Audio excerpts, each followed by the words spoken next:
Hello and welcome to Chat DPS, where this week, fresh from a very successful event that was run here in Brisbane last week, the team are ready and raring to go. Now, then, there's a couple of things that we're particularly interested in this week.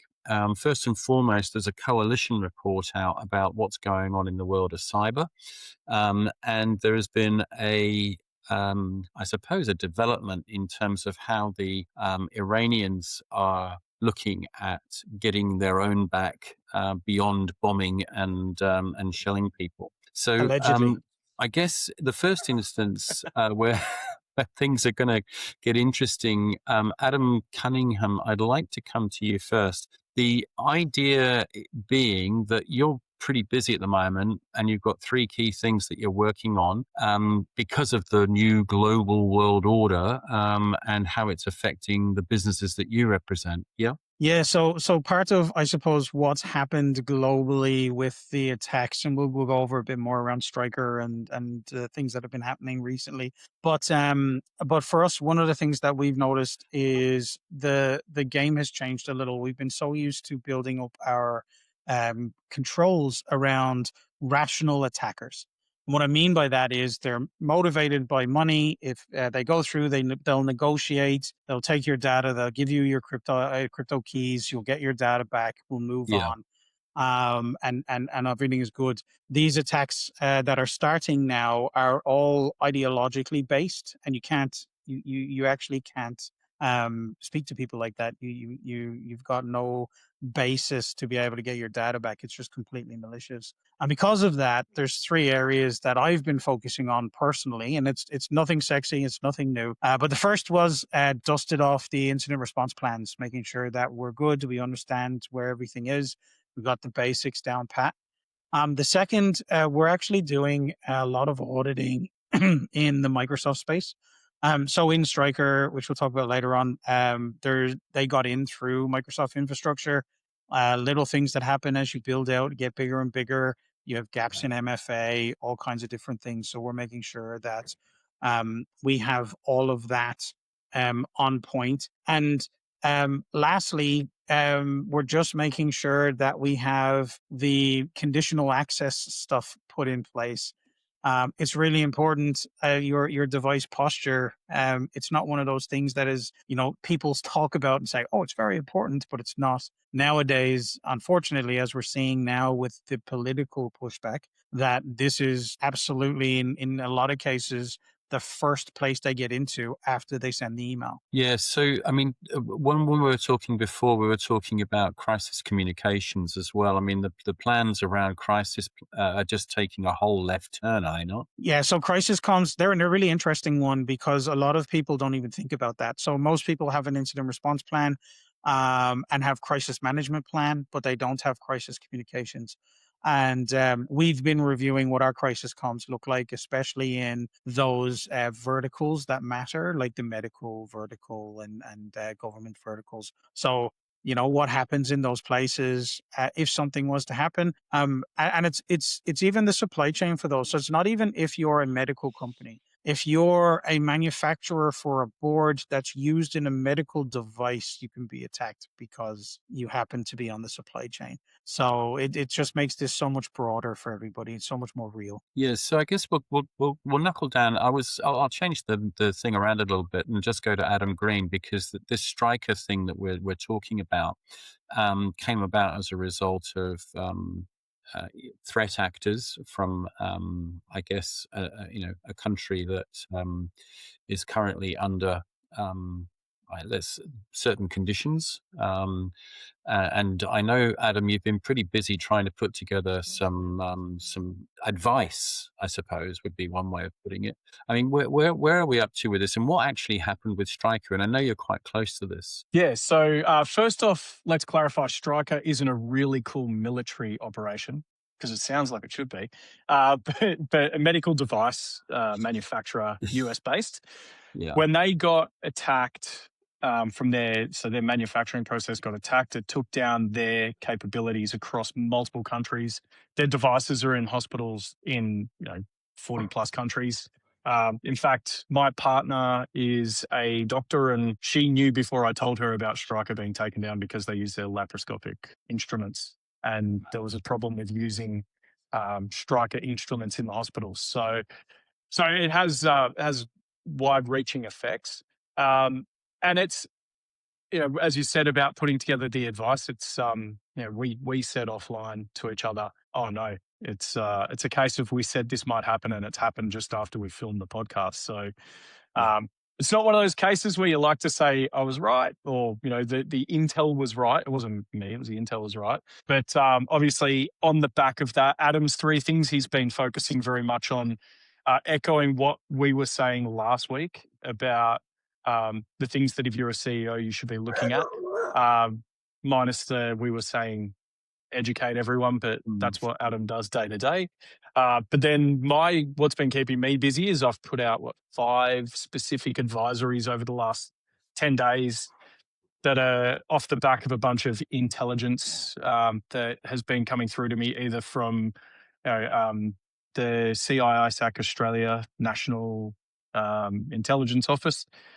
So they put out a lot of really important information. They're usually the first to send it to me, and then that kicks off the search for other information as well. And then I'm trying to put that together in a way that's readable for those that don't speak cyber, as well as guys like Adam speak. People like me then. No, I was trying to say people like me, so try and make it sound like layman. But then I think that's my superpower, is like I can take something that sounds really technical and try and make it sound like the average person can understand it. And then, so focusing on that, because I think having an understanding of what's going on is great, but being able to actually take that, consume it, and use it in a way that you can present up the chain to say, we may not get everything we need, but at least focus here, here, and here. And to Adam's point, device posture, understanding your identities and who's touching those devices, and also MFA and awareness around MFA flooding and stuff that's going on at the moment too. Around, there's a classic case of that's how they took down Uber, where they just kept sending MFA floods to the to one of the admins to say approve this. Eventually, they clicked OK on the wrong message, and then that's how. Do you want to tell everyone what an MFA flood really is? Because not a lot of people know our terminology. Yeah. So you know what I just said about speaking layman. So, hey, this is a good thing. We don't have the lawyer on, so we can allegedly we can say whatever we want. So allegedly, indeed. But yeah, multi-factor authentication, and then obviously flooding it is when you're being sent requests, an educated request to say, all right, we think we're using Okta, we think you're using this, so we'll just keep sending you a request to accept the MFA change. So in a lot of cases, there'll be your admin has requested that you re-authenticate, and then it'll keep sending through, and it'll look like it's from your authentication app or you're a multi-factor authentication provider. And then eventually people click OK. I think the biggest thing we have to think about from that, if anyone takes anything away from this conversation, it is actually read stuff that pops up on the screen before you click on it. Because the OK button is very convenient. There is a more malicious version of that as well, where they actually try to reset your password, and the multi-factor authentication comes on, and they'll just keep spamming it until you finally click it, and then they can reset it and get in. In fact, that is the exact thing they did with Uber, was they just kept hitting the reset password, so it sends their SMS, and then the user goes, what? And then it does it again, and eventually they give up. Or eventually the user just goes, oh, there must be a problem.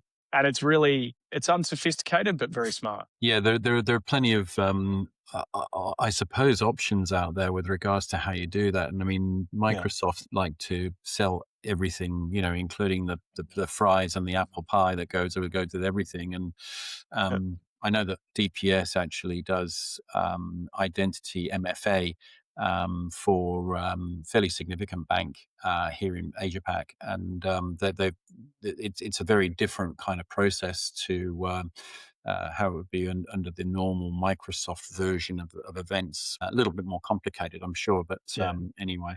And look, as Adam said, like when we're in the war times, and when it's geopolitically motivated, you're not dealing with rational actors. So there's there's no gentleman's agreement that, oh, we just want to do this so we can make some money off you. It's not organized crime syndicates.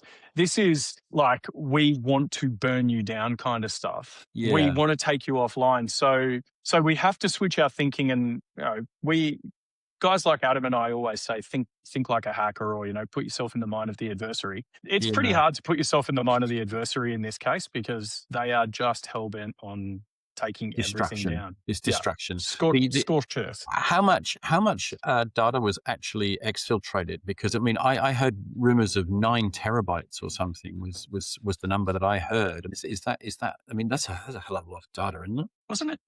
Didn't end up being 1,000. No, hang on. Which one was 1,000? 40 terabytes here. Yeah. And then you had terabytes. Off the back of that, 40 terabytes was quite a lot. Yeah.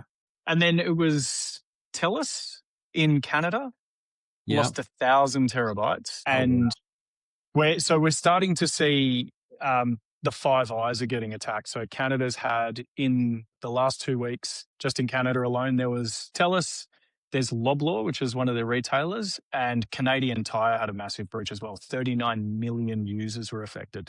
And so bear in mind that Canada aren't actually involved in deploying people over there at the moment in the Middle East anyway, are they? They're on the same continent. Surely they're guilty by association.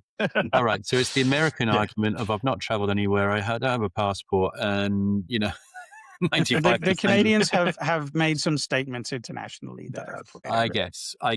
Okay. Yeah. So much like Australia, last time I said guilty by association, now it's, we're harboring the Iranian female soccer team, which that signals to Iran, because they're defecting from Iran, and that signals that we're harboring them. So it signals that we are against them. We're involved in the war. Yeah. So that, same thing, words have been said from Canada. The UK stepped in, and first the UK stepped in and said that wasn't us, we didn't do anything. And then now the UK stepped in to defend, or to be an ally. And so we start seeing stuff aiming towards the UK as well. Okay. I guess moving on then, because this one's going to run and run. And the point here is the fact that there is a report that's been written by Adam Green, by Green Cyber. If anybody wants to have a look at that, then please do get in contact with us here at DPS. We'll be more than happy to share that with you. I've already started sending that out to our customers, and to make sure that they've got something to actually hang their hats on. This is an important thing. This is not to be sniffed at. It's a and there'll be more coming out as significant things happen. So I need to, like, we're preparing for this, but I need to have a look at the DDoS against Australian critical infrastructure. And if there's any significant update, then there'll be a new one for that, obviously shared through DPS. Yeah, absolutely. Yeah. So please do feel to get in contact. The last points have come out. So there was a report put out by Coalition this week. Last week anyway, and this one's kind of got some interesting points in it. So average claims cost fell 19% as attacks increased. Now then, that sounds like good news, but Adam Cunningham, would you like to discuss why maybe it isn't such good news? It's interesting. So attack vectors have changed. So first of all, I suppose a win for everybody, right? So we've been talking about getting your basics sorted, because people have got better backups and are starting to take these threats seriously. A lot more businesses are able to look a threat actor in the eye who's committed a crypto crime against them, and actually say, no, we're not going to pay, and we can get our data back ourselves. Thanks very much. See you later. Yeah. So huge win for the industry. I think that's awesome to point out that we're in a situation there, because I think there was some data in it around dual extortion accounted for 70% of all ransomware claims in 2025.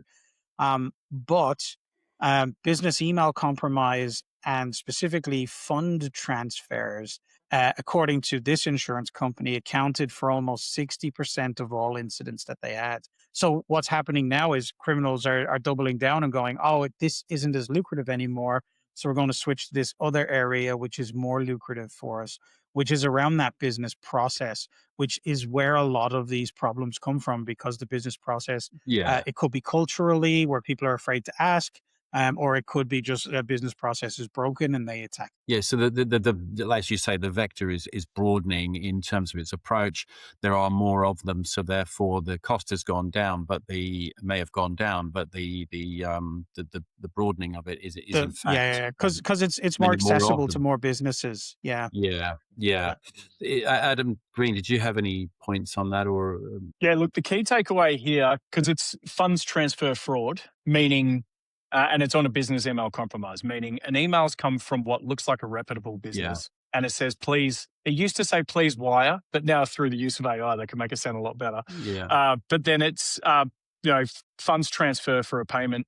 I have plenty of examples where there was one I was actually running a social engineering workshop with a large organization. The CEO pokes his head in because the CFO has just raised, or at the time, the CFO just raised a comment. Oh, so we know that this is the construction company doing this piece of work for us. And we do know that we owe them money. And this is around about what we would owe them. But the wording's strange. And it's come straight from the CEO. At the moment he said that, CEO pokes his head in. And then we're looking at this email. He's like, I didn't write that.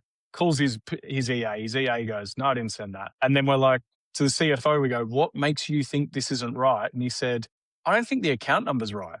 Just don't know the exact account number, but the account number doesn't sound right. Yeah. And then we're looking and we even did the everything looks right. Put it up on the 100-inch projector. And in the email address, there's an L in the email address, but it was a 1. But you couldn't quite see it on a 13-inch MacBook Air. So if it wasn't for this guy's spider senses that, hang on, I don't remember there being that number being so memorable or so easy to remember. Yeah. So the key takeaway here is, if anyone listening to this does anything when it comes to any emails that ask for anything, it's verify first before you do it. Like I had a bill to pay today. I called the provider and I was like, can you please verify your details for me? Because I'm not sending over $18,000 without verifying with them directly that that's exactly right, because it's typed out to me. So it could also be a typo. But that, like, funds transfer fraud has been taking on different paths throughout history. Like back in 2020, there was a UK hedge fund worth about £14 billion got taken down because an interception of a Zoom call resulted in them transferring funds to the wrong account, and overnight they were wiped out because their main client was the one that they sent the money the wrong way for. And it was like a Catholic fund or something like that. And then, we've got multiple examples of Zoom or Teams calls had been intercepted and the wrong information's been injected and funds have been fraudulently transferred elsewhere. So key takeaway, don't just rely on what you see. Make the phone call, but confirm with a human. The point here is the fact that I think it was 71% of this was socially engineered through your email, and 52% was email compromise, just generically. So 52% of all claims were email compromise. So, I mean, this has got to be frightening for some people, right? I mean, what was the average? So I'm going to look at the stats here because I'm not that good at remembering stuff. So the average loss was 159,000 Australian dollars. Yeah. So when we talk about companies have admitted, 92 to 93% of companies, depending on which vendor you're looking at, have admitted to a business email compromise. So to put some dollars to that now, $159,000 on average for these losses. And that's what's been claimed through an insurance process. Yeah. How many don't know about the amount of times they're sending money out and don't even know? How many? And I got to tell you, this is really frightening stuff because you just don't know what your staff are doing. Who they're responding to, what they're sending them. It's a frightening world out there, and there are some frightening lapses of judgment that go on. Let's put it that way. Comes back to what we were saying last week: education. Make sure people don't click on dumb shit, and dumb people do dumb things. Smart people do even dumber things. Yes, but most people don't have access to guys like you in their organization, right? I mean, the ability for us to go out and speak to these organizations, that have got, a fairly large threat, being posed for them, and just say, look, guys, these are the things, because the law seems to be, if you have done something. Yeah, if you've actually, what's your consistency? Have you tried to do some stuff? What are the regulators are now getting all over this, aren't they? And they're saying, if you've got a plan, if you know exactly what it is, if you're spending money to do something, education must be the right place to start. Yeah, and as Adam Cunningham said, like most organizations, like we were having this conversation 3-4 years ago, I'd say bugger all people I speak to have an incident response plan, and now most organizations have a plan. The level of how good it is on a very large scale. And as Adam said, a lot of them don't have stratcoms and those kind of appendices in them. So the big focus is on, like when I'm working with organizations, a big focus is on making sure that all that stuff's ready to go, because as we said on last week's podcast, the message you get out is your reputational advantage if you have an attack, because everyone's so breach fatigued that if you have an attack, it's not the end of the world. The way you respond and the message you put out there, that is the make or break. And an attack can be an advantage, like can be a PR advantage. We're not saying get attacked for good publicity, but what we're saying is you can get good publicity if you do it well. But then the other side of it is doing stuff like this gets the message out to those who don't have access to that's people very who think much this way the hope. every day. Yeah, that's very much the hope. And, the point being that culture actually drives incredible amounts. And if you think you've got a good culture, then things will go pretty well, generally speaking. If you've got a poor culture, you're whipping people and you're doing all sorts of very silly things. You put the plans in place, now test them. It's got to be aligned with your culture, right? In order to be able to achieve an outcome. But anyway, what were the other points around that coalition report, which was the ransom demand surged worldwide, but payouts are drying up.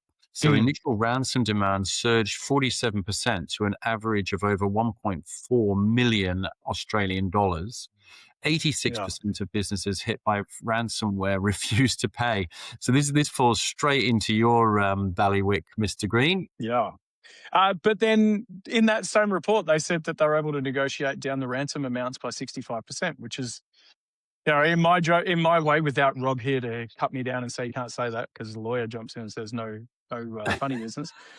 65% of what? It should be zero. We never pay the ransom.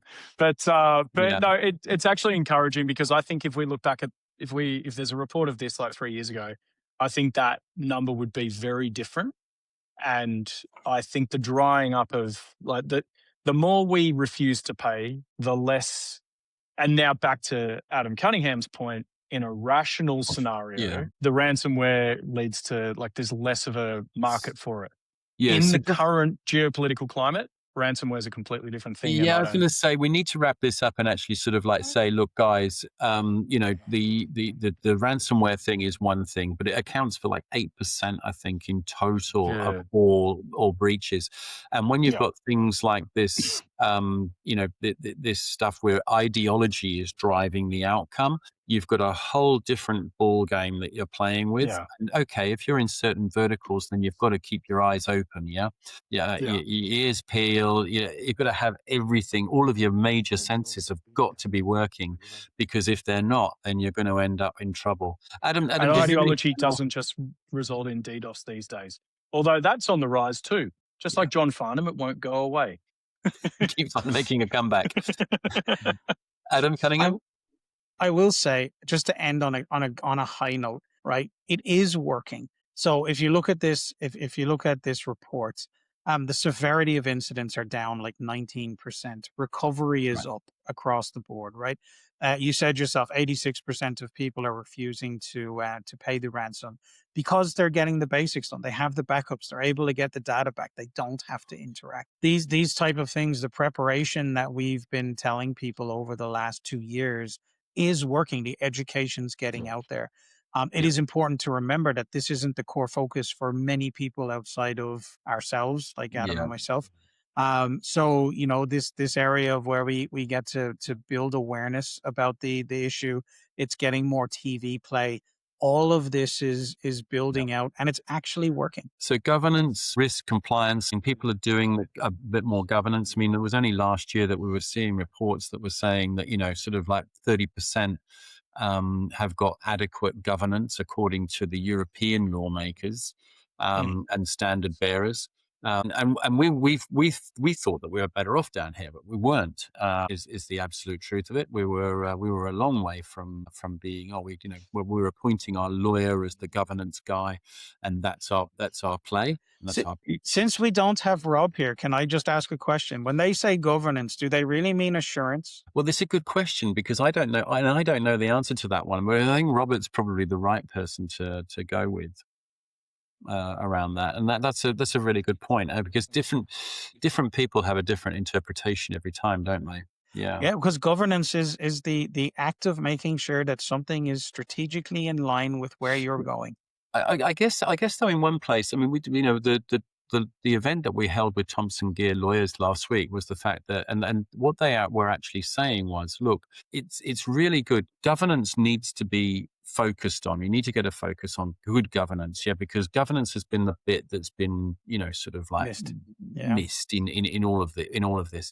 But if you actually if you've got a plan, if you've got some history of, having some town halls, if you've got a history of actually caring about these things and actually putting processes in place that actually enable your business to function, then you're halfway there. And the regulators aren't going to come in and pick you to pieces for that. What they're looking for are the people that are being really daft and not doing anything at all. Well, bare minimum, less. I think for here in Australia anyway, it's not what is it? They're not proactively managing their businesses. There you go. Not proactively managing. On that note, gentlemen, I'd just like to say thank you very much. What an absolutely fantastic conversation, far-reaching, went way beyond where I thought we were going to go with it. And thank you very much indeed. That was Chat DPS for this week, and we look forward to catching up with you again very soon. Robert, get well soon. Thanks all. Get well, Rob.